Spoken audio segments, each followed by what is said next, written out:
están? ¿De verdad bien? Recién hablamos, porque esta conexión es después que pasa la alabanza, después que pasa la adoración, después de la sorpresa que tenemos acá.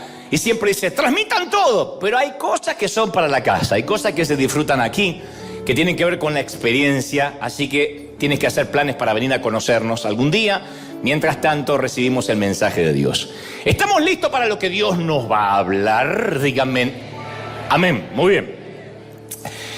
Yo creo que te he contado una infinidad de veces que tuve la providencia de Dios, de servir a Dios, de servirlo, desde que tenía unos 19 años, mal, con muchos errores, por supuesto, porque cuando uno es bastante mocoso e inmaduro, mete la pata. Pero comencé a predicar por providencia divina a esa edad, como digo siempre, con muchos errores teológicos, todavía los tengo, pero ahí los tenía más.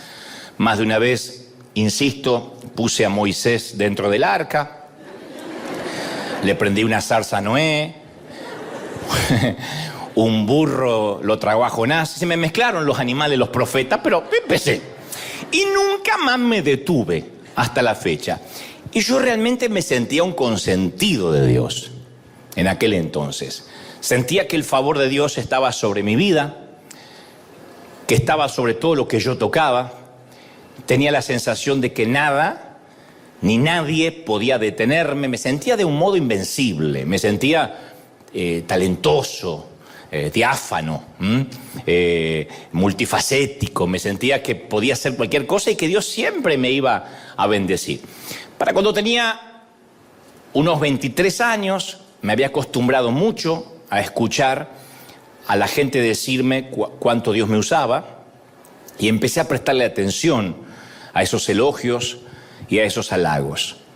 Vengo de una estima muy dañada, de un hogar que no apuntaló para sanar mi sentimiento, mi estima, y entonces los primeros halagos que llegan con el ministerio, reconozco que me hacían bien.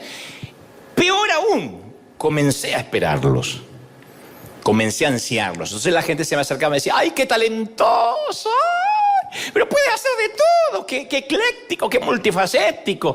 ¡Ay, tan carismático! Decían las señoras de 60 años. ¡Qué carismático! ¡Ay, podría ser mi nieto! Y yo con toda mi sabiduría de mis 22 años...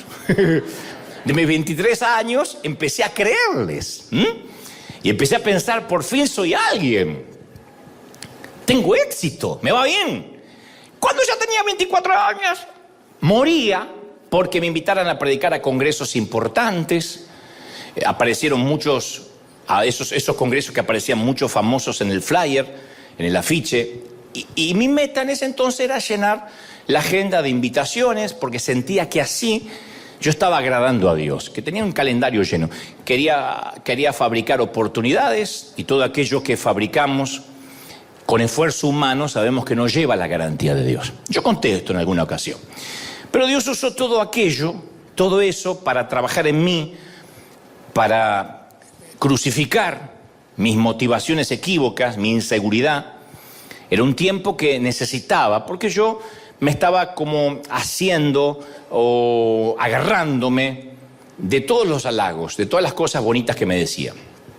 Dicho esto, sé que alguna vez también te conté esta historia a continuación, pero voy a refrescarla a modo de introducción. Como sentía que la gente me decía cosas y yo era jovencito, yo recuerdo estar en un congreso enorme en Santiago de Chile, a los cuales a todos los chilenos les mando un saludo enorme. Cuando te invitan a un congreso de esos enormes, con muchos oradores, tus motivaciones son puestas a prueba, porque en el juego de las comparaciones, mientras mejor le vaya al orador anterior, peor se ve uno. Y mientras peor le vaya a ellos, mejor se ve uno, en desmérito del resto. Ustedes dicen, ¿pero eso ocurre entre cristianos? No, pero ahí sí ocurrió. Porque un orador va detrás del otro. Y te guste o no, el público, cuando tenemos una jornada con varios oradores durante la mañana y luego por la tarde, el público suele comparar, solemos comparar. Y decir cosas como, me gustó el predicador anterior, estaba muy ungido, muy lleno de Dios. A ver, ¿qué tal el que sigue? Entonces el que sigue tiene la presión de que el anterior hizo levitar a las suegras, sanó enfermos, y uno dice, ¿qué hago? Las vuelvo a bajar a la suegra de vuelta, ¿qué hago? Y cada predicador que tomaba el micrófono de algún modo superaba las expectativas del orador anterior. En aquel entonces yo era bastante inmaduro, demasiado inseguro, no quería que a los demás les fuera demasiado bien, que Dios los bendijera, pero no para decir, qué bruto, cómo los bendice, que los bendijera nomás. Porque me dejaba mal parado. No quería estar a la sombra de nadie. Y menos sumado al aditamento, que era el más joven de todos los predicadores. Y además yo me estaba, insisto, alimentando con los elogios de la gente. Entonces llegó mi turno. En ese entonces se llamaba el Teatro... No, tenía otro nombre, o quizás se llamaba el Teatro Monumental de Chile. Sabrán los queridos chilenos de dónde hablo, ¿no? Hice lo mío, sentí que la gente quedó feliz, prediqué, transmití lo que en ese momento creía que Dios había puesto en mi corazón, pero luego de mi conferencia pasó el siguiente predicador y literalmente me destrozó en público durante la siguiente hora. Él dijo cosas como, no entiendo que en estos congresos serios, y miró a los anfitriones y le dijo, invitan a estos argentinitos sin experiencia. Hasta lo de sin experiencia me lo aguanté, lo de argentinitos me dolió. Tenía que haber dicho argentinazos. Luego agregó estos muchachos, literalmente, no estoy exagerando ni un ápice. Estos muchachos, como el que acabamos de escuchar, se creen los grandes ungidos, pero déjenme decirles que en unos pocos años van a ser como la nada. Porque son una moda, porque estos muchachitos son fuegos de artificio que llenan estadio a bases de emociones baratas, etcétera, etcétera. Eso fue lo más suave que dijo esa mañana en Chile, literalmente. Yo nunca había visto tanto antagonismo en alguien. Nunca había visto tanta tirria, en alguien que no me conocía, tanto enojo. No quiero decir odio, pero tanto enojo al menos, ¿no? Fue tan duro, tan explícito, que el anfitrión, el querido Fernando Chaparro, que a lo mejor si está mirando o su familia debe recordar el incidente, aunque pasaron muchos años, Fernando Chaparro estaba al lado mío, me puso la mano sobre mi rodilla y me dice, con su tono chileno, no te preocupes antes que esto va a forjar tu carácter. Te preocupes antes que esto va a forjar tu carácter. En esos momentos uno no quiere esos consejos, pero te lo agradezco porque era lo que Dios estaba haciendo. Pero en ese momento decías, ¿cómo? ¿Cómo? Si es una vergüenza, es una humillación pública. Pero él me dijo, Dios va a forjar tu carácter mediante esto. Y luego, con el transcurrir de los años, para no dejar la historia inconclusa, ese mismo predicador que masculló todo tipo de epítetos y adjetivos contra mí en público, terminó invitándome a su país, a su propia iglesia. Y por supuesto que fui. El argentinito fue. Y el argentinito y el caballero fuimos a cenar juntos. Bueno, a este caballero no lo voy a mencionar por razones obvias, pero sí fuimos a cenar, ¿no? Pero aquel día me hizo acordar aquella historia donde una vez un estudiante del seminario subió a predicar con mucha confianza, muy petulante, y bajó humillado porque le fue mal. Y ahí estaba el príncipe de los predicadores, Spurgeon, que le dijo, si hubieses subido como bajaste, habrías bajado como subiste. No lo diré otra vez porque el que lo entendió, lo entendió. Entonces, mientras no estemos crucificados a las opiniones de los demás, mientras no estemos crucificados a la opinión que el resto tiene de nosotros, no vamos a poder cumplir con nuestro destino. Y ese día, hace muchos años, y agradezco que fue en ese momento, y no ya cuando fui más maduro o más grande, yo aprendí que no era tan talentoso como me decían las hermanas. Que sin la bendición de Dios no podía hacer cualquier cosa. Y aquellas palabras amargas ese día de aquel predicador traspasaron mi corazón. Y regresé a Argentina desdeñado, abochornado, devastado, muy avergonzado. Y aún así fue una suerte de serendipia. Serendipia es cuando uno encuentra algo que no estaba buscando mientras buscaba otra cosa. Yo estaba buscando el halago de la gente y encontré otra cosa. Por eso digo, fue una serendipia. fue encontrarse con algo distinto a lo que yo estaba buscando. Y tenía que pasar esa prueba antes de avanzar a la siguiente fase en el camino hacia mi destino. Y me da mucho gusto que Dios no nos reprueba para siempre. A veces imagino, ¿qué tal si ese día Dios hubiese dicho reprobado? Este tipo no sirve. Porque en cuanto lo humillaron en público, se desbastó y ya no quería seguir predicando. Yo tendría 0 y tendría un reprobado, una F en todas las páginas de mi vida. Pero cada vez que nosotros fallamos, Dios no nos reprueba, sino pone rehacer, rehacer. Yo tenía una maestra que decía rehacer de vuelta, rehaga, vaya de vuelta, y nos ponía en rojo rehaga. El Señor nos permite volver a tomar la prueba hasta que la pasamos. En la vida con el Señor es así. ¿Por qué? Bueno, porque solamente cuando pasamos bien la prueba es que podemos entrar al destino con Él, el que Él preparó, los sueños que Él planificó para nosotros. Entonces, rehacer. Él tiene una paciencia. Dios usó a aquel predicador para enseñarme que Él no podía confiar en mí, que no me iba a dar Dios más responsabilidad si mi vida estaba fundada en la opinión de la gente, para bien o para mal. No me puede elevar un elogio y destruir una crítica, porque Dios no me puede dar entonces mayor responsabilidad. Si Dios algún día iba a confiarme más, debía forjar un carácter fuerte, por lo menos en lo que respecta a la mirada ajena. Y Él conoce los sueños, conoce las visiones que nos da y sabe el carácter que se necesita para cumplir la obra que nos da. Él te da un sueño y sabe que para eso se necesita un carácter para poder atravesarlo. Entonces puede que tengamos grandes sueños en nuestros corazones, insisto, que Dios mismo colocó allí, pero sin el carácter forjado, sin el carácter labrado por el Espíritu Santo, no vamos a llegar muy lejos. Y yo no era el primer joven que se encontraba aparentemente desviado de un sueño de Dios y con un carácter endeble. No, yo voy a las Escrituras y hace miles de años un joven llamado José también recibe un sueño, una epifanía. Tiene un encuentro con Dios que le cambia la vida. Y la historia está registrada en Génesis 37, que describe cómo José recibe ese sueño, el sueño de Dios, y cómo lo manejó a continuación.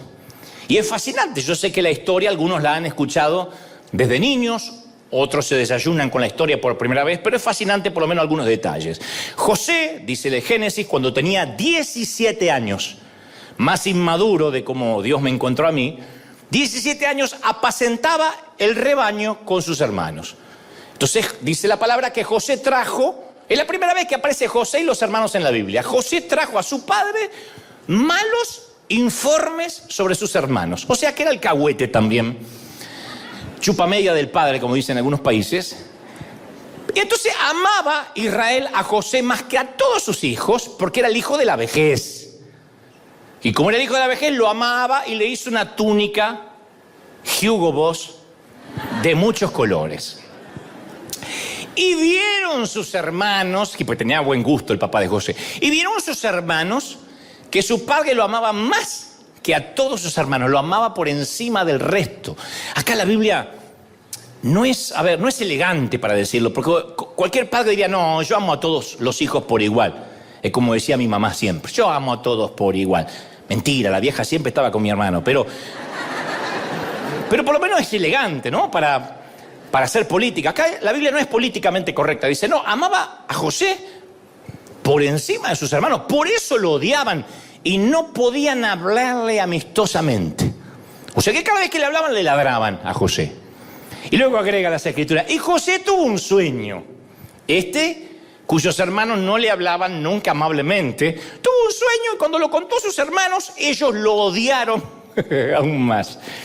Entonces, a pesar de que José, tenía 17 años cuando recibe su sueño, no obstante, no alcanza a cumplir ese sueño que Dios le da hasta que tiene 30.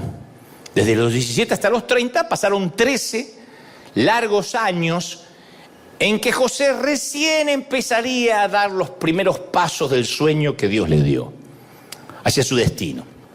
Dios tenía que tratar con el corazón de este muchacho antes de que cumpliera el sueño que Dios le había dado. Y la Biblia dice que José apacentaba el rebaño con sus hermanos y, como te dije, trajo un mal reporte de sus hermanos al padre. Y yo pensaba, porque se nos escapa ese episodio, ¿por qué trajo un mal reporte de sus hermanos? ¿Por qué él es el encargado de pasar un reporte para empezar? Yo no digo que los hermanos de José no eran exactamente perfectos, yo no digo que no se merecían el mal reporte, pero esto revela parte del carácter de José, que de alguna manera él se sentía calificado para hacer este tipo de juicio de valores respecto de sus hermanos. Cuando uno juzga el comportamiento del resto ajeno, eso revela cierto problemita en el corazón.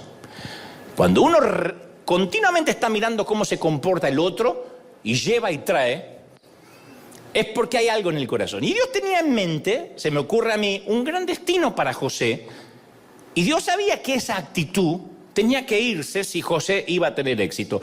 Porque la Biblia, yo digo siempre, tiene cierta economía espiritual. No hay nada acá que Dios lo pone por las dudas o para rellenar o para agregar un par de páginas. Todo tiene cierta economía, se llama economía creativa. Nuestro cuerpo tiene cierta economía creativa, no te da un riñón por las dudas. Si el corazón se te arruina y se te tapan las arterias, empieza a usar el que tienes de repuesto. No hay nada de repuesto en nuestro cuerpo, todo tiene una economía creativa que debemos cuidar. No tenemos nada que sobre, y en las Escrituras tampoco nada sobra. Y si lo primero que aparece acerca de José es que él trajo un mal reporte de sus hermanos, es porque Dios quiere que lo sepamos. Entonces yo me pregunto si este era un alcahuete, si este era un chismoso del padre, ¿por qué Dios le daría un sueño tan grande a alguien tan joven? ¿Por qué Dios no esperó a que fuera un poco mayor, o un poco más sabio, o un poco más maduro, quizá? Y a mí se me ocurre que Dios lo moldeó a Josué por años para que él estuviera con el carácter necesario para alcanzar ese sueño. Porque nunca hay que olvidarse de la promesa de Filipenses 1:6. El que comenzó en vosotros la buena obra, la perfeccionará hasta el día de Cristo Jesús. Él no te deja. Alguien tiene que aplaudir más que eso si dice, sí, Él está tratando conmigo. ¡Aleluya!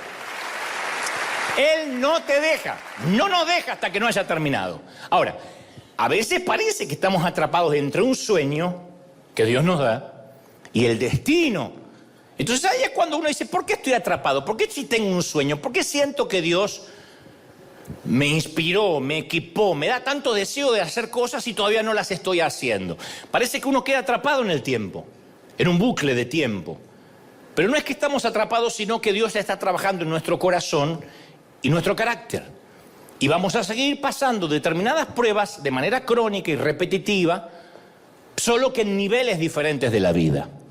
Es similar a las matemáticas en la escuela. Las matemáticas, uno las rinde en 3er grado, hace la prueba y dice, bueno, ya nunca más voy a estudiar matemáticas. No, en 4º grado vuelve matemáticas.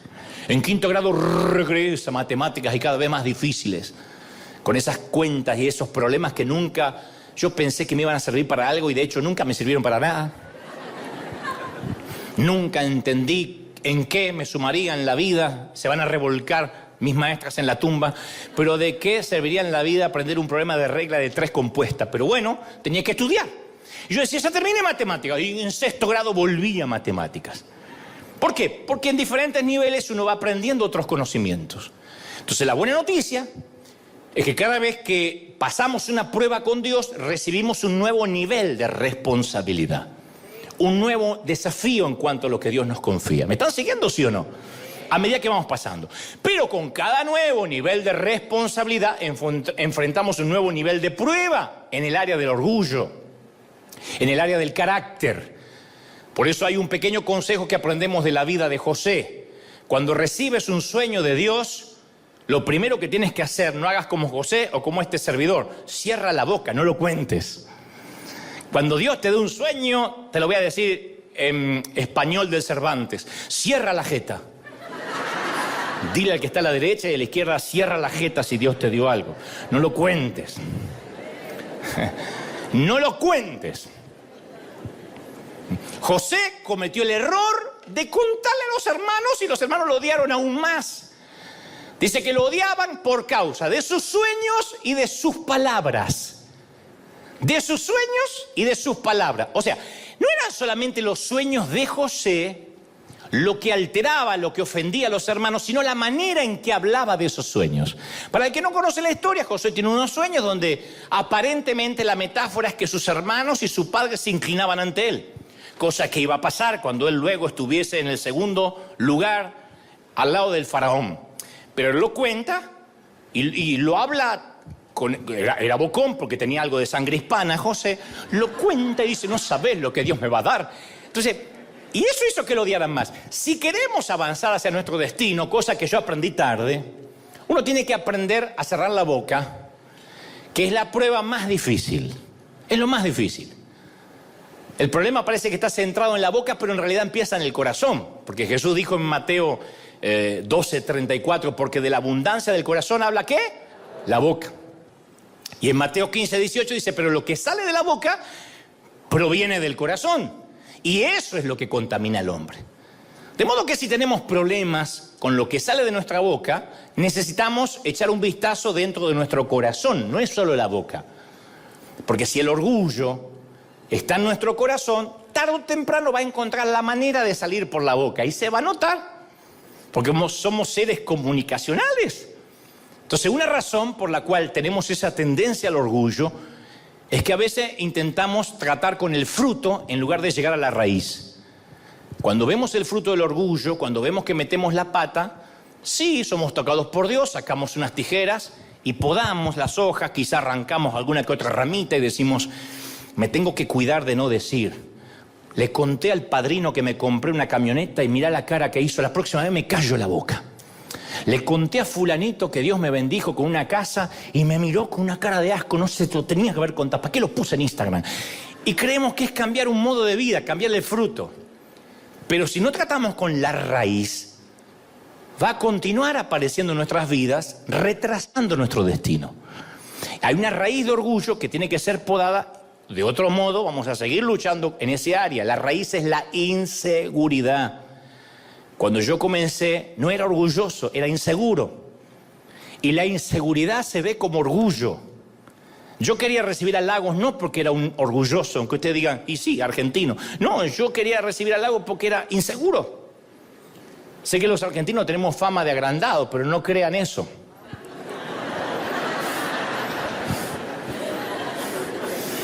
Había una tumba en Argentina que decía, aquí yace un argentino y un hombre humilde. Y un mexicano dijo, mirá, entierran dos tipos a la vez en la misma tumba acá. Pues yo no era orgulloso, inseguro. Muéstrame a una persona que se ve orgullosa y yo te voy a mostrar a una persona que en realidad es completamente insegura de lo que tiene, de quién es. La inseguridad es el combustible de la vanidad. Es la inseguridad, esa es la raíz. Eso es lo que hay que ver. Eso es lo que Dios tuvo que sanar conmigo. Porque para escuchar un predicador que hablaba literalmente de mí, no es que a lo mejor por elevación trató de hablar de ti. Él dijo, estos argentinitos.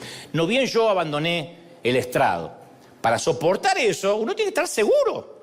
Eso, un inseguro, como era yo, me liquidó. Porque la inseguridad nos hace sentir que tenemos que hacerle saber a todos quiénes somos y lo que hemos logrado. Que sepan exactamente cuán especiales somos. Y detrás de esa inseguridad está el miedo, el temor a que no nos acepten, a que no nos valoren, a que no nos estimen. Por eso cuando los inseguros tienen que abandonar un ministerio, porque a veces Dios lo pide. A veces Dios nos cambia de dirección, nos cambia la directriz. Los que están inseguros, al recibir un cambio de Dios, sufren una crisis importante. En cambio, el que sabe quién es en Cristo, nada cambia porque su mundo interior sigue estable, sigue estando igual. Pero aquellos cuyo mundo interior está en desorden, como me pasaba a mí cuando era más joven, tienden a vivir una confusión acerca de su identidad. Yo ese día dije, soy un fraude, soy un fiasco, no predico nunca más. Literalmente dije, no predico más. No voy a pasar esta vergüenza nunca más en mi vida. Y eso porque a mí me costaba separar lo que yo hacía con quien yo realmente era. Entonces cuando uno no lo puede separar, No podemos creernos nosotros, bajo ningún punto de vista, que somos tan exitosos y somos tan felices como mostramos en Instagram o en las redes. Nosotros no somos una foto con filtro. Nosotros tenemos arrugas, varices, estrías, celulitis. Que no se vean es otra cosa. Pero no somos lo que mostramos en las redes. Cuando olvidamos quiénes somos, comenzamos a distorsionar nuestra verdadera identidad. Y eso es porque tomamos identidad, asignamos identidad respecto a lo que hacemos. Pero hay un defecto en esa lógica, que nuestros logros no son lo que nos hacen valiosos. Lo que hacemos para Dios no nos hace valiosos. Los sueños, aunque provengan de Dios, no nos dan valía, no nos definen. Lo que nos define es que somos hijos del Rey comprados por la sangre de Jesucristo. Hagamos o no hagamos. ¿Lo crees de verdad, sí o no? Esa es nuestra identidad. Eso es quienes somos. ¿Quién eres? Alguien comprado por la sangre de Cristo. Entonces uno tiene que afianzarse. Parece una obviedad, parece infantilismo, pero lo olvidamos. Es lo que nos llena apenas llegamos al camino de Cristo y después nos deja de llenar. No nos alcanza haber sido salvos. Pero uno tiene que afianzar, fundamentar su identidad en eso. ¿Me están siguiendo, sí o no? No sé si notaste esto, pero nunca el presidente de la Unión Americana, de los Estados Unidos, tiene que decirle a la gente que él es el presidente. Ya sabe la gente. Yo no me imagino al presidente diciendo, hey, soy el presidente, el comandante en jefe de las Fuerzas Armadas, el líder del mundo libre, el hombre más importante del país más poderoso del mundo. No anda diciendo eso. Jesús tampoco tuvo que decirlo. Nunca dijo, este soy yo necesariamente. Cuando Satanás tienta a Jesús en el desierto, lo primero que hace Satanás es tratar de poner duda respecto a su identidad. Mateo 4:3 dice, si eres el Hijo de Dios, demuestra que eres el Hijo de Dios, demuéstralo. Y tienta a Jesús para que hiciera algún pequeño milagro. Si eres el Hijo de Dios, pasó lo mismo en la sinagoga. Si eres el Mesías, repite lo que oímos que hiciste en las bodas de Caná. Pero Jesús le responde al enemigo, escrito está, escrito está, escrito está. No le dijo, claro que soy el Hijo de Dios. ¿Qué te pasa, flaco? ¿Sabe quién soy yo? Agua, aceite líquido. Te voy a decir un par de cositas de quién soy yo. No le dijo eso. En lugar de eso nos dio un hermoso ejemplo de seguridad. Él se afianzó en la sencilla verdad de las palabras de su Padre. Y todo lo que espera de nosotros cuando somos tentados por la inseguridad es volver a lo que nuestro Padre ha dicho de nosotros y apoyarnos en esa verdad. ¿Qué dice Dios que eres? ¿Quién dice Dios que soy? Jesús no tenía nada que probar acerca de sí mismo. Por eso hay dos armas poderosas, dos armas que yo aprendí con dolor y te las voy a regalar por la misma ofrenda. Las dos armas, mira. Saber quiénes somos y saber quiénes éramos. Eso es el remedio contra la inseguridad. Saber quiénes somos y saber quiénes fuimos. Primero hay que saber quién uno es. Es fácil estar seguro porque nuestro Padre dice que nos ama y me importa un cuerno si los demás lo saben o no. A mí el Señor me ama. ¿Cuánto te ama, princesa, el Señor? ¿Te importa un cuerno que ni tu marido lo sepa? ¿Cuánto te ama el Señor? ¿Cuánto te ama, príncipe, el Señor? Eso te afianza, ¿sí o no? Esa es la muerte del 50% de la inseguridad. El otro 50% es recordar quiénes éramos antes de que Él nos adoptara. Porque no nacimos en el palacio. A ver, nadie nació en Buckingham acá. Vinimos al mundo como mendigos, simple plebeyos de una aldea perdida. Pero el rey nos vio por la ventana de su castillo, se enamoró de nosotros, se vistió como un indigente, se metió en la aldea para ganar nuestros corazones. Y cuando ganó nuestro corazón, nos llevó adoptados al castillo como hijos de Dios para siempre. Entonces esto me lleva a la conclusión de que sin Él tampoco somos nada. ¿Está claro? Sin Él no somos nada. Jesús lo dejó claro en Juan 15:5. Separados de mí, nada podéis hacer. Nada. Está bien, te diré quién eres, pero recuerda que sin mí tampoco eres. Y eso termina de quitar la inseguridad. Dos verdades que me dan una sensación de seguridad increíble. Yo digo, yo sé quién soy en el Señor, pero cuando me empiezo a sentir el tapón del océano, o la última Coca-Cola del desierto, Dios me dice, recordá, flaco, quién eras. Porque yo soy el que te di la nueva identidad. Entonces es maravilloso, porque a partir de que uno sabe de dónde viene y hacia dónde va y quién es, mientras tanto, uno puede llegar a un lugar lleno de extraños y no sentir la necesidad de demostrar quién es. Uno se siente más importante que cualquier actor, que cualquier ganador del Nobel, del Pulitzer, porque era mendigo, Dios me hizo príncipe, sé quién soy, y eso hace que yo camine pechito de paloma por la vida, como caminaba Maradona, así, seguro de mí, sabiendo de dónde Dios me sacó. Entonces, no tenemos que buscar el sueño, sino al dador del sueño que nos da la identidad. Y cuando uno tiene identidad se sana, la inseguridad se va. Porque cuando uno se enamora del sueño, te diré lo que pasa. Yo me había enamorado del sueño y cuando uno se enamora del sueño, uno va a pasar una larga temporada, long time. Me siento Maldonado metiendo palabritas en inglés. Salud. Vamos a pasar una larga temporada en el pozo. Oigan, vamos a pasar una larga temporada en el pozo, cuando uno en la cisterna, cuando uno se enamora de los sueños. Porque Génesis 37, 17 dice, cuando ellos lo vieron de lejos, los hermanos, el padre manda a José y dice, anda a ver tus hermanos qué están haciendo, tráeme un reporte. Y este dice, sí, y va a traerlo. Cuando ven de lejos, tramaron contra él para matarlo. Y se dijeron unos a otros, ahí viene el soñador. Así que vamos a matarlo, vamos a arrojarlo a uno de los pozos y diremos, una fiera lo devoró. Después interviene otro hermano llamado Rubén y le dice, no lo matemos. Vamos a hacerle creer a papá que está muerto, pero no le quitemos la vida, lo tiraron en el pozo. Y yo siempre he escuchado cómo se ha demonizado a los hermanos de José, porque arrojaron al niño en un pozo. Pero dicen que es sinvergüenza, qué canallas. Y no desestimo lo que hicieron. Estoy consciente que le tenían envidia. La envidia es como la mujer que ronca. Más vale despertarla que sentirla.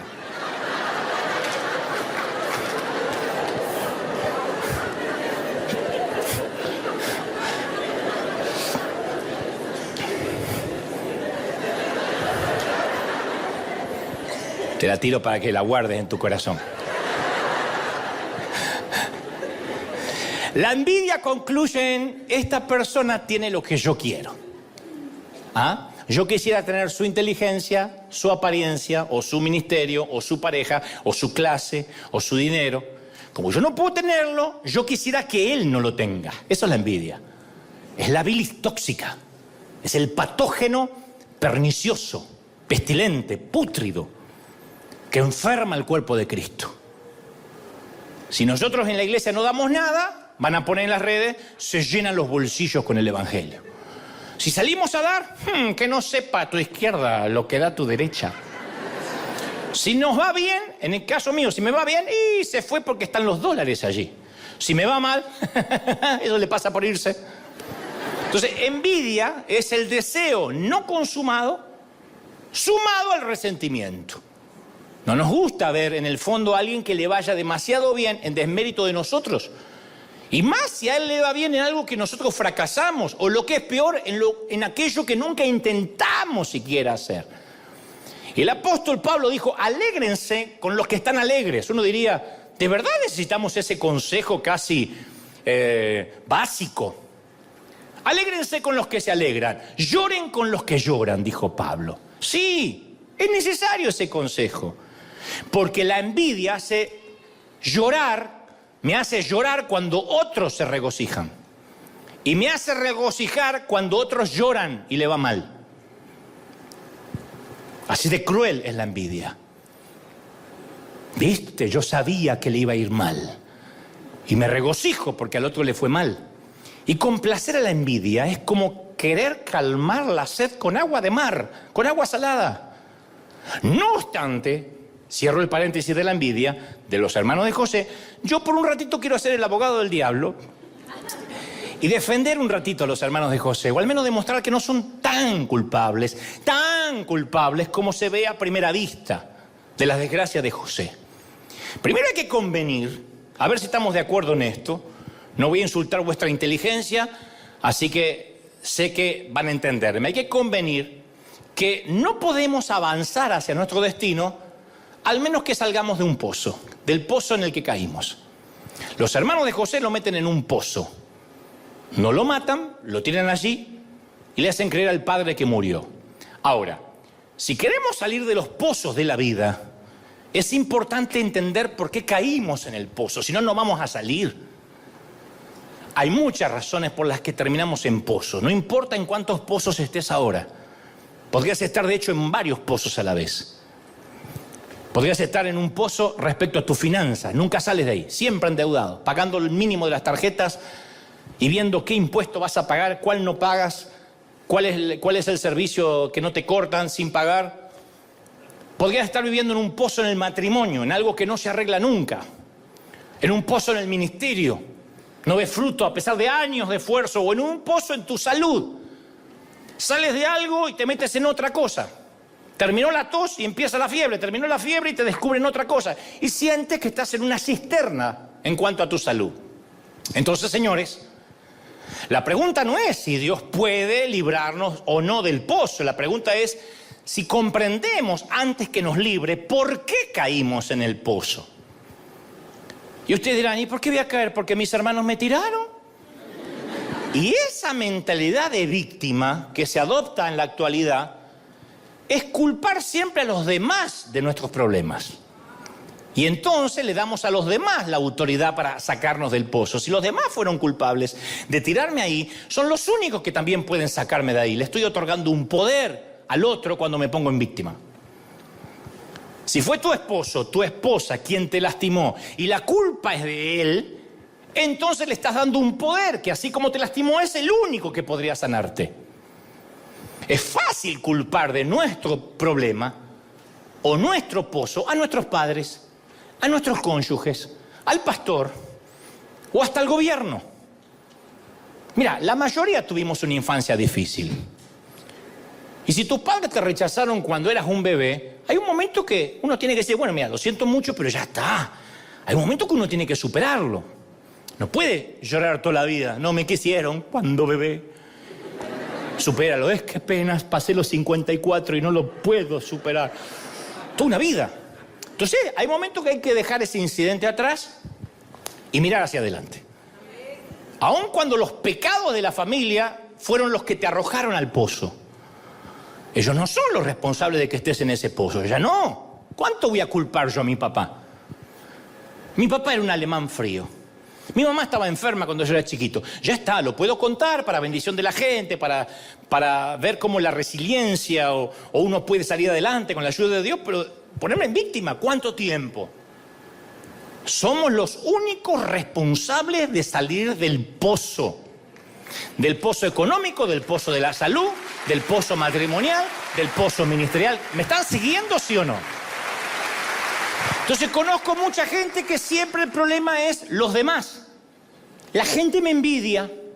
O sea, no es la forma en que actúo, no es la forma en que yo me comporto, no es la forma en que hablo, no es la forma en que trato a los demás. No, los demás están contra mí. ¿De verdad? No soy responsable de nada. Mis hermanos me odian y me detestan porque simplemente tengo una túnica de colores. ¿De verdad? ¿No sumé nada a esa túnica? Entonces uno necesita considerar si somos el problema, si somos parte de la razón por la que estamos en el pozo. Yo podía haberme enojado toda la vida con el hombre que habló mal de mí en Chile. Sinvergüenza, Satanás, ya Dios te va a crear una pierna, 2 suegras te va a mandar. Yo podría haberlo maldecido. Y reconozco que me enojé. Pero en un momento tuve que desviar el eje y decir, ¿qué quiere Dios enseñarme? ¿Por qué me hizo mal? ¿Por qué me liquidó? ¿Por qué me destruyó? ¿Por qué dependo de lo que dice un hombre que ni siquiera me conoció nunca ni jamás tomó un café conmigo? O sea, diré esto, nunca saldremos del pozo hasta que dejemos de culpar a nuestros hermanos por habernos arrojado al pozo. José tenía la oportunidad perfecta para desarrollar una mentalidad de víctima. Porque él estaba tratando de obedecer a su papá cuando sus hermanos lo lanzaron a la cisterna. Y sabemos que sus hermanos lo envidiaban y lo odiaban. Correcto, así dice la Biblia. De manera que habría sido fácil que los hermanos de José cargaran con toda la culpa del incidente del pozo. Y habría sido muy fácil para José enfocarse solamente en los pecados de ellos y nunca echar un vistazo a su propio corazón. Pero José, vaya, caramba, que también contribuyó al problema. No me digas que estás en un pozo financiero porque una vez te estafaron y ahí hizo un efecto dominó. En algo contribuiste al problema, en haber elegido mal al socio, por ejemplo. Ay, no sabe lo que es mi ex. ¿Te pusieron una pistola en la cabeza para que te casaras con tu ex cuando no era tu ex? ¿O te gustó? Porque si no, la culpa es del ex. Hace 50 años que el tipo no está más contigo. Ay, pero él me cambió la vida. Ya está. No es tan poderoso, no es Iron Man. Ya está. Entonces, siempre me pregunté, ¿por qué, por ejemplo, por qué estaban los hermanos de José trabajando en el campo mientras José se quedaba en casa? Continuamente dice las escrituras, los hermanos de José trabajaban en el campo y él estaba en casa. Ay, porque era un nene, 17 años, pelos en las patas tenía el tipo, 17 años. ¿Qué estaba jugando con los jueguitos? Te voy a contar otro secreto que aprendí de la peor manera. El padre de José le había dado una túnica de muchos colores, porque era el favorito, ¿no? Y nuestro padre, a cada uno, todos, nadie diga que no, también nos dotó con regalos, con ciertos talentos, con ciertos dones. Pero José empezó a hallar su identidad, que lo identificaba como el hijo favorito, en lugar de hallar su identidad en la relación que lo hacía el hijo favorito. Él asignó su identidad a la túnica. Como resultado, terminó perdiendo el regalo.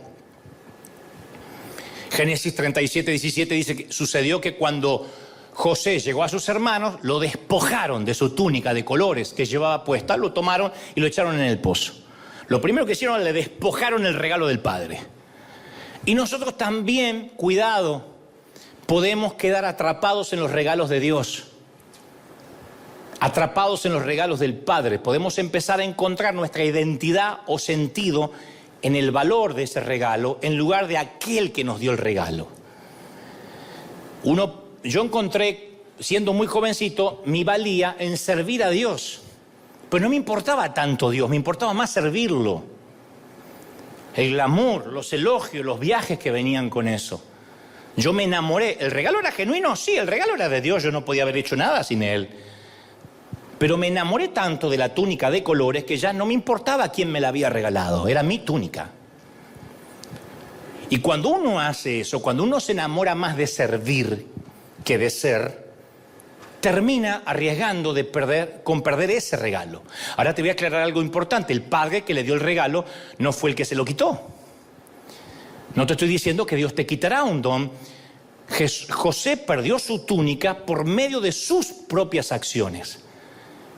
Él lo perdió porque estaba orgulloso de lo que esa túnica representaba. Entonces, cuando Dios nos da regalos, Él tampoco nunca nos lo va a quitar. Nunca. La Biblia dice que los dones y el llamamiento de Dios son irrevocables. La Reina Valera antigua dice que son dones sin arrepentimiento. Romanos 11, 29. Lo que Dios te dio no te lo quitará nunca. Nunca. Y si peco, no quitará tu don. Y si meto la pata, no quitará tu talento ni tu don. Es irrevocable. Dios no te da el don y te lo quita, te lo da y te lo quita. No. Sin embargo, nosotros mismos podemos perderlo sin que Él te lo quite. ¿Cuánta gente tiene un don de Dios? Tiene talento, pero no puede usarlo porque su corazón es incorrecto. Haga memoria. ¿Qué pasa si perdimos el don de Dios que Él nos dio por nuestras propias acciones? No que Él lo quitó, lo perdimos. ¿Lo vamos a recuperar? ¿Qué esperanza hay? Bueno, yo te animaría a ver el final de la historia de José. José terminó siendo el gobernador de Egipto, el segundo hombre más poderoso del mundo conocido. Y llegó a ser el segundo hombre más rico del mundo. Así que probablemente tuvo después cientos de túnicas de colores. Dios lo restituyó. Todo lo que perdió Dios se lo restituyó y José recuperó algo mucho más importante que una túnica. José recuperó la relación con su padre. Durante años no tuvo comunicación con su papá, ni siquiera sabía si estaba vivo. Pero después que José aprendió a andar en humildad, Dios restauró su relación con el Padre, no con la túnica. Ese es el propósito de la temporada en el pozo. Que volvamos a las bases y a entender por qué queríamos venir a la iglesia años atrás. ¿Se acuerdan cuando no era servir, cuando no era predicar, cuando no era un micrófono, cuando no era una oportunidad? ¿Se acuerdan cuando solo era agradecer lo que Él nos había dado? ¿Se acuerdan ese que las Escrituras llaman primer amor? Una temporada en el pozo nos pone en un lugar que no podemos salir allí por nuestras propias fuerzas ni hacer nada por nosotros. Ese pozo mundial durante 2020 y 2021 se llamó y se sigue llamando pandemia. Dios metió a las iglesias en una pandemia, en un pozo donde ni los pastores pudimos hacer mucho. Algunos perdieron templos, otros perdieron edificios, campus completos, otros se deprimieron y otros literalmente consideraron el suicidio.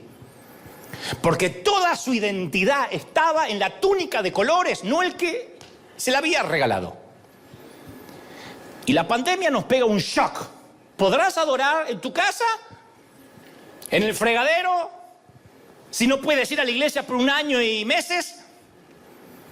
¿Te mantendrás fiel? ¿Leerás las Escrituras aun cuando el pastor no te pida que repitas nada?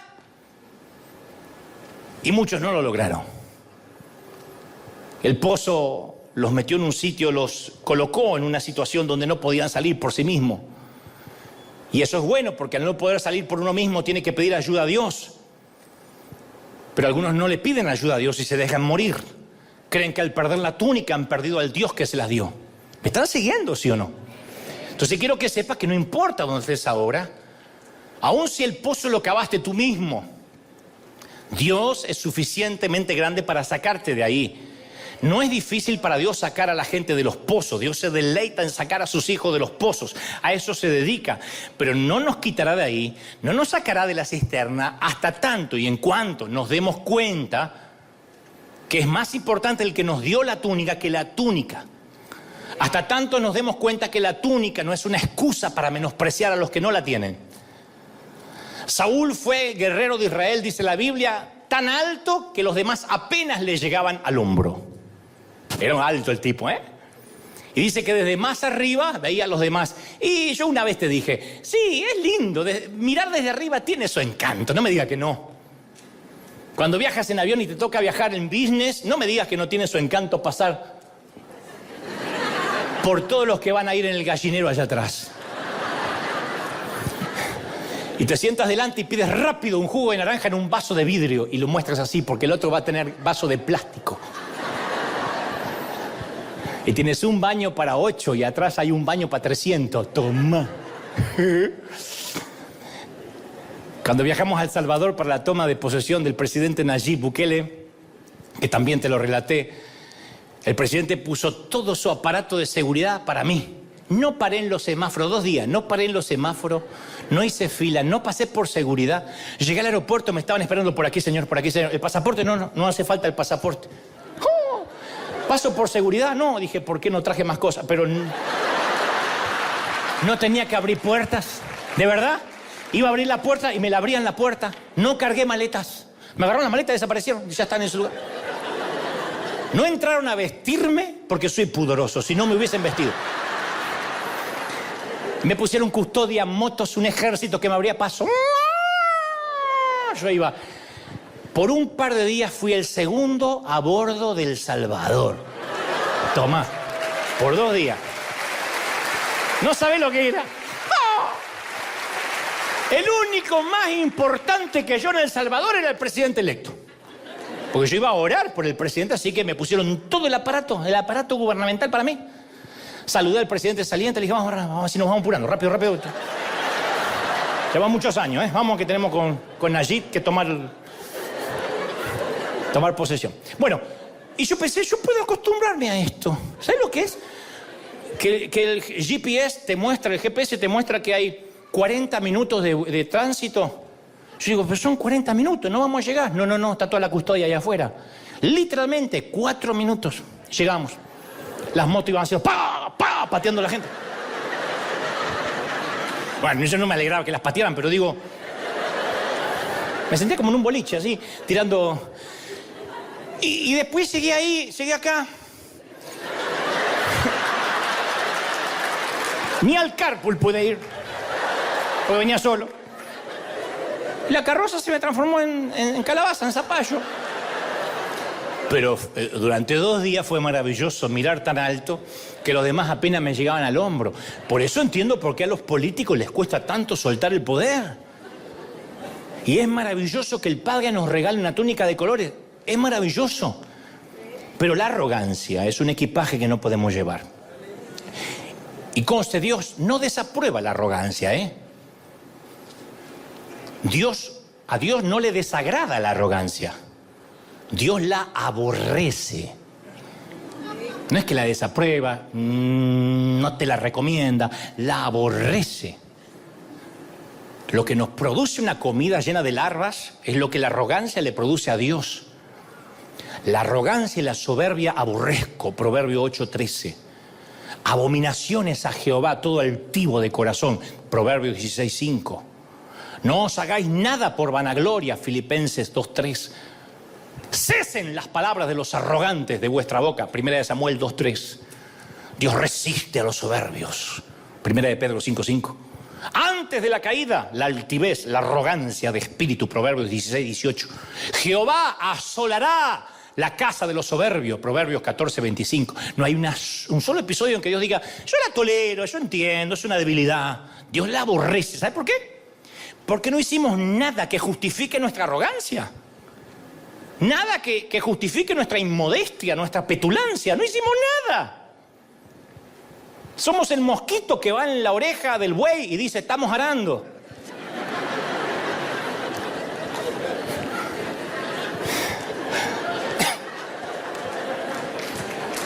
O que va en la oreja del elefante y se los pasamos por arriba. No le dan premios al lienzo que el pintor usa. No hay un Pulitzer para la tinta que utilizó el periodista. No hay diplomas para el escarpelo que usó el cirujano. Son instrumentos. Nunca le van a entregar un premio Nobel a un escarpelo, a un bisturí. ¿Por qué? Porque no somos merecedores del aplauso, somos los instrumentos. Y no es que Dios tiene un problema de ego, porque a veces lo pintamos como que a Dios le cuesta compartir su ego. Nosotros tenemos el problema de ego. 2 días yo estaba en El Salvador y me quería ser salvadoreño. Yo digo, yo no, nunca más tránsito. ¿Sabes lo que es nunca más tránsito? Decía, quiero tal cosa. Había 4 personas que me la traían. Maravilloso, 2 días. Y me sentía DiCaprio en el Titanic.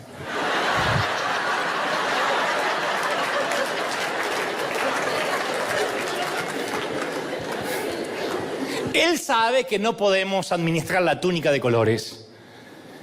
Él sabe que el elogio nos atrofia el cerebro y torpemente pensamos que se trata de nosotros y olvidamos que somos polvo, que somos rescatados del pecado. Por eso dije, a ver, te va a sanar quién eres en Dios, perfecto, pero también tienes que recordar quién eras sin Dios. Porque cualquiera que se enaltece será humillado y el que se humilla será enaltecido, San Lucas 14:11. Entonces, con la misma intensidad que Dios aborrece la arrogancia, ama la humildad. Le da honra, dice, a la honra la precede la humildad. Le da sabiduría, dice, a los humildes, con los humildes está la sabiduría. Nunca van a ver ustedes un tipo sabio y orgulloso. Porque si es sabio y orgulloso, alguna de las dos cosas son falsas. Es como decir, es reggaetonero y hace buenas letras. Una de las cosas son falsas, o no es reggaetonero o las letras no son de él. Le da dirección, enseñaré a los mansos su carrera. Le da gracia, Dios le da gracia a los humildes. Le da belleza, dice, hermoseará a los humildes con la salvación. Nunca dice hermosearé al orgulloso. Y Dios ofrece para cada uno gozo. Dios nos da una cuota de alegría. Pero como una vez te conté, uno puede ir a un congreso, a un concierto, conforme lo que te gusta presenciar, y tener el gozo del oyente. Uno puede ir a un estadio de fútbol a jugar a Messi, a Ronaldo, pero sufrir porque uno no es Messi ni Ronaldo. o compartir el gozo del jugador o del orador. Uno puede ir a un congreso profético, a una iglesia y decir, yo quiero ser como él, o como ese cantante. Pasa el hombre en el fútbol, en la oratoria, en la dialéctica, en la música, y comparte su don, y todos nosotros agradecemos por prodigar ese don, por compartirlo con nosotros. Sin embargo, hay una forma de perderse el gozo de ir a un concierto, de ir a un partido, de ir a una iglesia, y es desear que fuera uno el que está en la cancha. Y capaz que algún día voy a estar en la cancha jugando, pero ahora no es mi temporada. Y te lo digo por experiencia. Yo iba a grandes cruzadas y las disfrutaba, pero después me amargaba porque yo quería ser el predicador y Dios tenía que tratar con ese corazón equívoco. Porque uno se empieza a comparar con la alegría que tiene Él.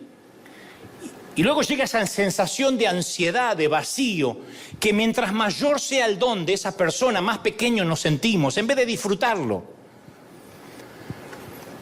Y uno se pierde la temporada de oyente, de espectador, por querer estar ahí. Y todavía no nos toca estar ahí. Hay momentos en la vida que no nos toca estar ahí. Y nos perdimos el disfrutarlo. Nunca conté en detalle lo que te diré a continuación, pero estuve meditándolo ayer y sé que hace a la historia y quizás nos va a ayudar a comprender más lo que trato de decirte. Hace unos años comisionamos a alguien para que trabajara a mi lado y al principio este caballero no cabía en su agradecimiento. Fue hace muchos años. Lo que él dijo fue: solo espero estar a la altura de tamaña responsabilidad. Estar al lado tuyo, trabajar, no sé si lo lograré, pero haré mi mayor intento. Y con el correr de los meses, ni siquiera los años, yo empecé a notar que él solía maltratar a otros. Y eso no lo aprendía de mí. Tengo muchos errores, pero no soy un maltratador. Ni siquiera alguien que trata a la gente con lo que se llama ahora destrato, que es ignorar. Pero no era lo peor que él maltrataba a gente, sino que yo notaba que lo disfrutaba. Que la cuota pequeña de poder que tenía, que manejaba, lo estaba afectando. Y luego empecé a notar cómo su carácter iba mutando y entonces más tarde empezó a ocultar información, que es la manera que tienen las personas inseguras de manipular al entorno. Si yo me voy, esta computadora no la maneja nadie, nadie sabe cómo encenderla. Si yo me voy, nadie tiene la llave de este sitio. Si yo me voy, la caja fuerte la tengo yo. Si yo me voy, dicen que la información es poder. Y entonces empezó a tener secretos, a usar contraseñas que solo él conocía, a pedirle a mi entorno que no me contaran todo lo que estaba sucediendo en el campus. Y un día, él estaba muy malhumorado, maltratando gente delante mío. No eran empleados de él, no eran subalternos que dependían de él. Así que decidí confrontarlo, lo invité a sentarse dentro de mi automóvil porque estábamos lejos de la oficina y le dije: no nos vamos a ir de aquí hasta tanto me digas qué está pasando en tu corazón.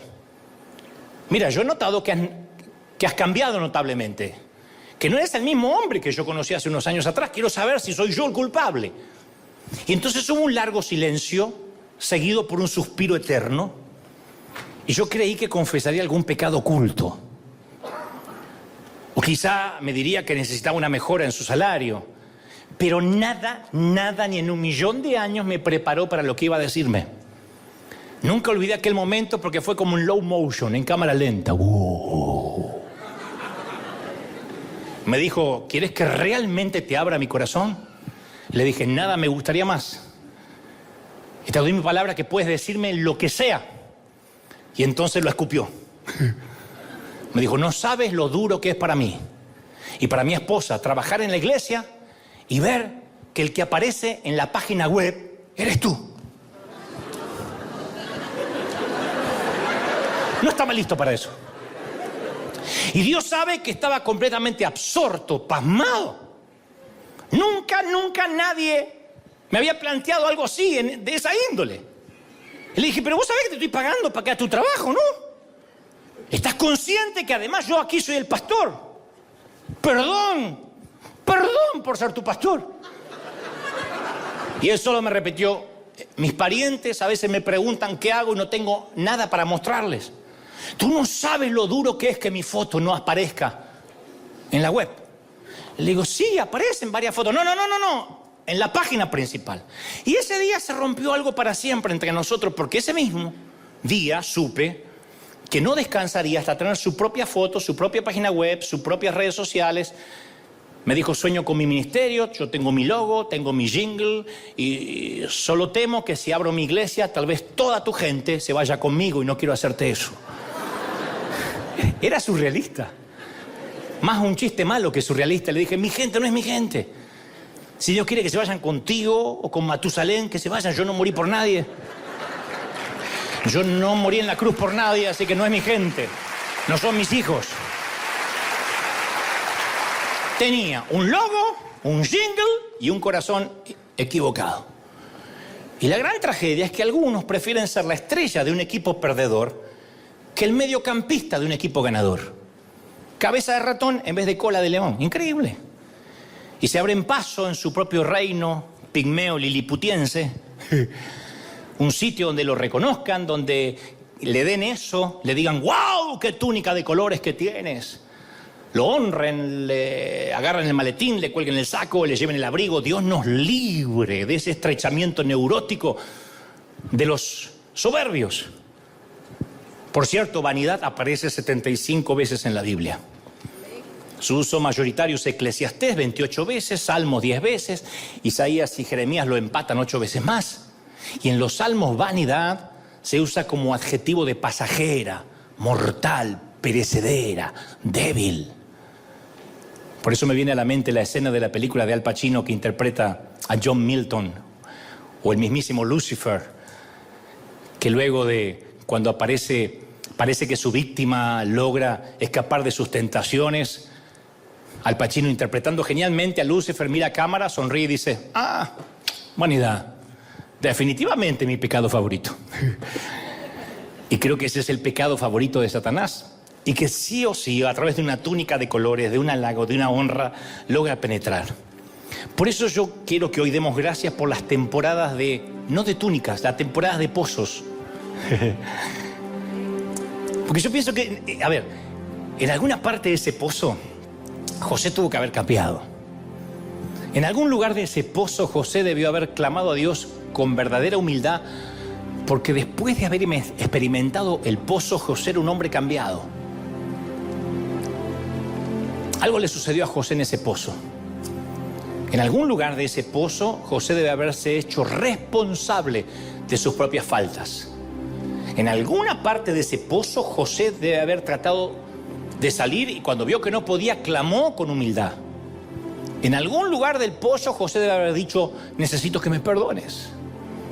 Soy un petulante. Obra en mi corazón. No quiero más ser un tipo inseguro, porque ahora no tenía más túnica de colores. Y ahí empezó a cambiar la situación de José. Y ahí las cosas se empezaron a alinear en dirección al destino que Dios había preparado para él. Mucho antes de que José fuera lanzado en el pozo, Dios tenía un plan para sacarlo de ahí y llevarlo a su destino. Lo que los hermanos hicieron para hacerle daño, Dios los usó para bien. Lo reconocerá José más adelante. Pero cuando nosotros nos humillamos a nosotros mismos y clamamos a Dios de corazón, Él nos libra del pozo en el que estemos. ¿No será que no sales del pozo financiero porque todavía sigues culpando a alguien por ese pozo? Yo no puedo culpar a mis hermanos ni a mis padres, ya no. Son experiencias, las agradezco, pero hay un momento que un hombre y una mujer tienen que hacerse responsable de la vida que tiene. ¿Sabes? Pasaron muchos años desde aquel incidente de Santiago de Chile. Y en ese entonces no existían las redes sociales. Hoy entiendo que Dios me estaba dando una probadita de lo que iba a venir. Aquel incidente me arrojó a una cisterna húmeda. Por mucho tiempo me dejó sin aliento en el pozo durante una larga temporada. Y luego que dejé de culpar al predicador, que me humilló en público, comencé a indagar acerca de mi inseguridad. No crean que con ese incidente la inseguridad mía se fue. La rendí en primer grado, la rendí en segundo grado, luego en tercer grado, en cuarto grado y luego en la universidad y sigo rindiéndola. Cada vez lo hago más rápido. Pero Dios necesitaba sanar la inseguridad. Y la primera vez fue cuando me di cuenta que mi inseguridad me había llevado hasta ahí. Y descubrí que Dios no me iba a dar ni delegar mayor responsabilidad en tanto fuera adicto a la aprobación o a los elogios. Me enseñó que si vivía de los halagos, alguna crítica me iba a matar. Porque le daría igual de importancia a cualquiera de las dos. Y con el correr de los años el Señor me regaló cuero de rinoceronte, piel de paquidermo.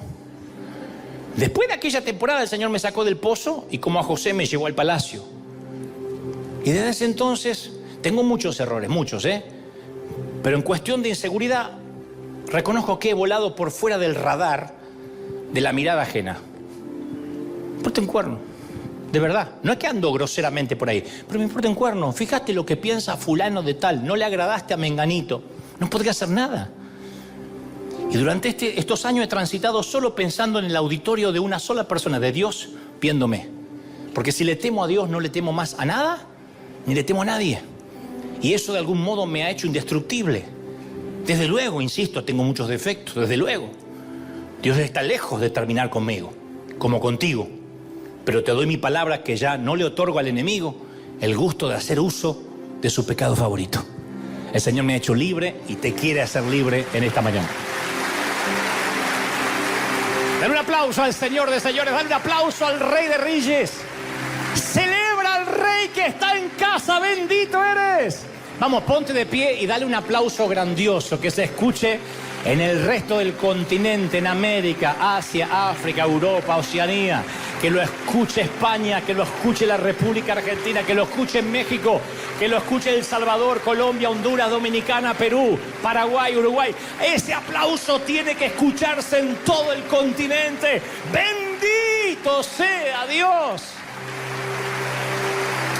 Di conmigo, junto con miles del otro lado, di conmigo, Señor Jesús, fuerte, te recibo en mi corazón, perdona mis pecados. Entra en mi vida, sana mi inseguridad. Ahora, anota mi nombre en el libro de la vida. Vamos, levanta las manos, quiero orar por ti. Termina enero. ¿Y qué tal si Dios te regala ahora el saber la razón por la que has estado en ese pozo? Y al ver la razón, también te regala el salir y continuar hacia tu destino. No va a ser fácil lo que te queda, José. Aún te espera la acusación de la esposa de Potifar y la cárcel. Pero tu destino está marcado por Dios. Terminarás en el palacio administrando los graneros de Egipto. Y Dios necesita pasarte por este proceso. Lo primero es salir del pozo. Y debes entender por qué caíste ahí. Dile, Señor, dame entendimiento, perdóname. Toma este tiempo para pedir perdón.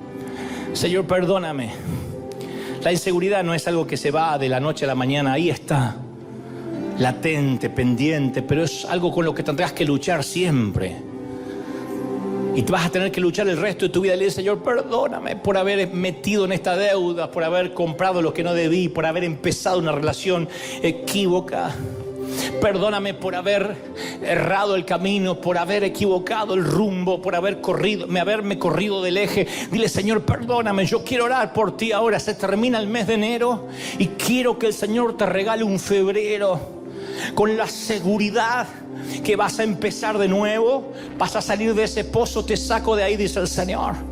Pero no te saco hasta que no digas, ayúdame. No fueron tus hermanos, no fue el error de otros, no fue el matrimonio fallido, ni el ministerio, ni aquel pastor el que te tiró en el pozo. Fueron tus acciones. Y tú estás acá hoy sin túnica, diciendo, no tengo nada que te agrade. Y Dios dice, tú me agradas, no la túnica, tú me agradas. Yo puedo chasquear los dedos y darte millones de túnicas. Eres tú el que me agradas. Vamos, enamórate del Dios de las túnicas. Enamórate no del sueño, sino del Dios de los sueños. Oro por los miles que están del otro lado mirándome, que están enamorados de sueños, de estadios, de escribir libros, de llegar a los medios de comunicación. Y el Señor me dice, tienes que arreglar tu corazón, porque mientras que estés más enamorado del éxito que de las almas, yo no te abriré las puertas. No es un logo, no es un jingle, no es una propia iglesia, no es aparecer, es saber que eres sano, que eres bendito en tu identidad conmigo, en que yo te saqué, en que yo te quité de la aldea y te di identidad. Y ahora esa identidad te santifica, esa identidad te solidifica, esa identidad te sana la estima. Recibe, levanta las manos y bebe. Últimos minutos, pero no me quiero ir sin que esta presencia del Señor lo llene todo. Momento a momento, minuto a minuto, que sientas que Dios está hablando y algo está ocurriendo en la atmósfera. Y que cosas que ojo no vio, ni oído yo, ni han subido a tu corazón, Él tiene preparado. Pero tu sueño, óyeme, se ha detenido a causa de que la temporada del pozo se hizo más larga de lo que Dios tenía planificado. Es mayor el tiempo que estás en esa cisterna de la que Dios quería. Pero tú no has salido porque has culpado a quienes te arrojaron ahí. Ahora libérate de ellos. Dile: Señor, yo estoy aquí por mi propia cuenta. Yo estoy aquí por mis errores. Y cuando digas eso, yo te aseguro que seguirá el proceso hacia el palacio. El Señor te sacará de ahí. Pozos ministeriales, pozos de depresión, pozos de tristeza, pozos de soledad, pozo de autoconmiseración. Dios te quitará de ahí, dice el Señor. Te sacaré de ahí, te llevaré a lugares, a sitios que jamás pensaste que ibas a llegar. Mira, el Señor me dice que le diga a determinada gente que está aquí que Él no quitó la vista del palacio para ti. Él tiene un palacio para ti. Metafóricamente hablando, Él te pondrá, te sentará con reyes, te sentará con príncipes. Hay cubiertos, hay una vajilla preparada para ti. En la mesa de Egipto hay un sitio donde Dios te pondrá. Pero en el proceso, Dios sanará tu estima. En el proceso, Dios sanará tu corazón. Y entonces allí escucharás críticas y halagos. Y tú no oirás ninguno de ambos, ninguno, ni los que dicen Hosana, ni los que gritarán crucifícale. Pero si tú recibes y te llenas con los halagos de la entrada a Jerusalén, cuando ese mismo pueblo grite crucifícale, te dañará el corazón. Las coronas de espina no estarán sobre tu cabeza, sino sobre tu alma, sobre lo más profundo de tus entrañas. Libérate. Tu reino no es de este mundo. Libérate de la opinión de la gente. Vamos, quita la opinión. Vuela por fuera del radar. Vuela por fuera del radar, donde la gente no pueda ubicarte, donde no sepa qué haces, donde no sepa qué piensas, donde no sepa nada de ti ni tus proyectos. Cierra la boca con tus sueños. Hay gente que ha recibido sueños y el Señor me muestra claramente, porque lo he vivido, que esos sueños se han estancado a causa que has contado esos sueños a gente poco espiritual. Y ellos soltaron espíritus de envidia, de celos. Ellos empezaron a poner trabas y eso te desanimó, te desalmó, porque tú empezaste a creer lo que esas voces decían, y es que contaste el sueño a quien no debías. Dios dice: cierra la boca. Es que yo voy a llevarte donde quiero. Yo me empeciné con tu vida. No te dejo hasta que no haya hecho contigo lo que dije que iba a hacer. No termina ni siquiera este mes. No termina este mes. Mañana es 31. No termina el mes hasta que veas incluso de que yo no he cortado el plan contigo. Yo no he retirado mi mano de ti. Mi mano no se ha cortado sobre ti. Yo te bendigo, dice el Señor. Yo estoy contigo, dice el Señor. Yo voy a levantarte y llevarte del pozo hasta el palacio. Te voy a bendecir, te voy a restaurar, te voy a sanar la estima. River será una iglesia de sana estima, de corazones sanos, de gente con emociones saludables. Yo te bendigo, River, recíbelo en el cuerpo, en el alma, en la mente y en el espíritu. Amén, amén y amén. Gloria a Jesús. Dale un aplauso al Señor si lo crees. Y al resto del mundo, firme como talón de oso. Nos vemos. ¿Cómo te ama el Señor? Nos vemos el domingo que viene. Chao.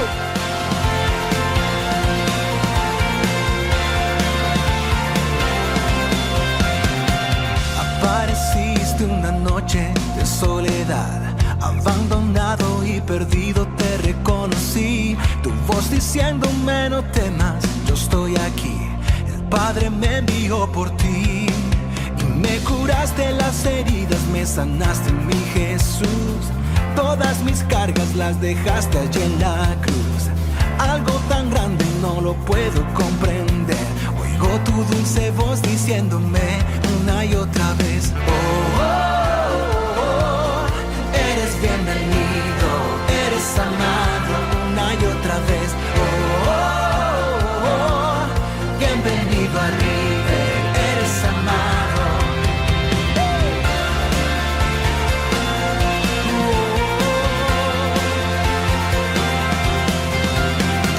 Apareciste en